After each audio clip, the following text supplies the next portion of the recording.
was there an idea that sparked this script for you?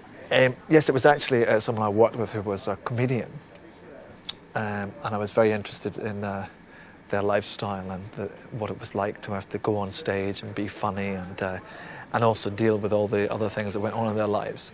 But when I started trying to put it together, I suddenly found that writing a comedian was very difficult because you have to write their act. So I decided to change it from a comedian to a singer, which is where the Sinatra element came in. And as soon as the Sinatra element came in, it became something else because you suddenly had access to Sinatra's persona and mythology as well. And it evolved really from that moment, from when I decided to turn him into a Sinatra-style singer. It became a completely different kind of film, and a much better film, I think. Are you a Sinatra fan? Yeah, no, I love him. I think he's wonderful. He's always, I guess, I'm very familiar with him because my parents were, I don't think they weren't especially into him, but I think just their generation, he was just part of the landscape for their generation. And so I can remember as a child hearing them having parties and playing Frank Sinatra music, and it sort of being a soundtrack to their life.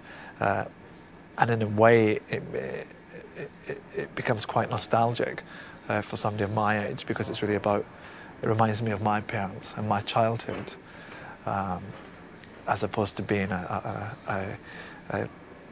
soundtrack to my life.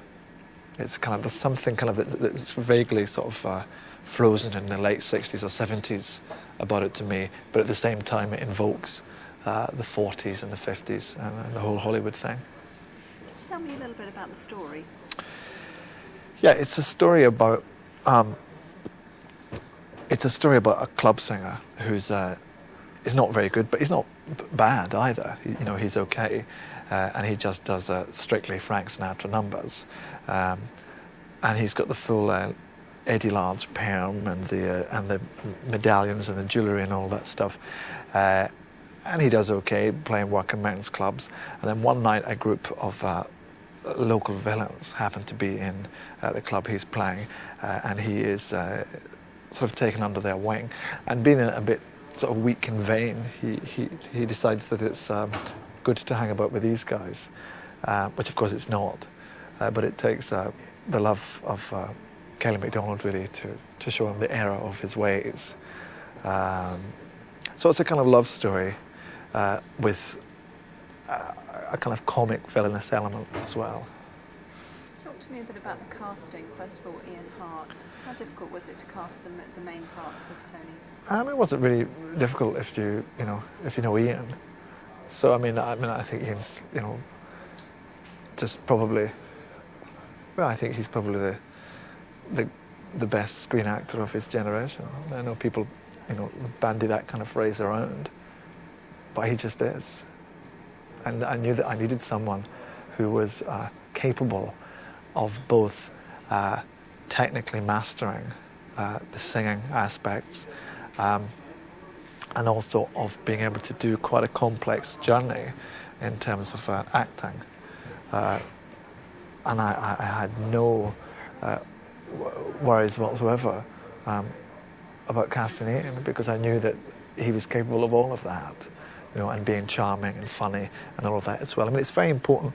I thought it was very important to have a proper actor and not somebody who is, from a magazine. Do you know what I mean? That isn't just kind of, well known for being a celebrity or doing a couple of movies or something like that. I wanted someone who could really properly deliver what had to be delivered, and I think he's certainly done that. So I'm delighted with him. I think he's wonderful. Yeah, and we've been listening all morning to him singing really rather well. Was it a surprise to you? Well, he's well, of course, he told me lots of lies and told me that he was a wonderful singer and all that. And of course, he hadn't really sung before, but he didn't reveal that to me until much, much later. I knew he was good, but I didn't realise he was that good. We had recorded some of the backing tracks in London before we came here, and he was very good. But he's improved even more since we got here, because obviously he practices all the time. And I think he's done an incredible job, because it's someone he's not a singer, but I completely buy him as a singer. I mean, he's totally, I believe it completely. He's done a wonderful job. Yeah, I agree with you. I bought it too. Good. So, a little bit about Kelly. What Yeah. does she bring to the part? I think she brings a great kind of freshness and a kind of quirkiness that's sort of her own.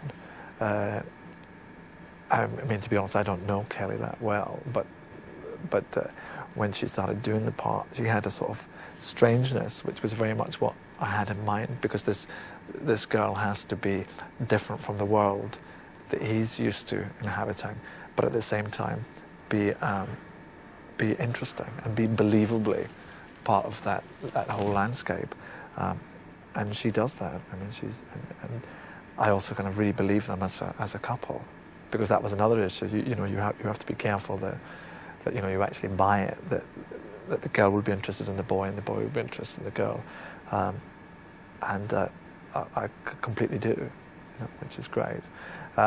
So she's been wonderful, and she just did this great scene last night when she arrives here.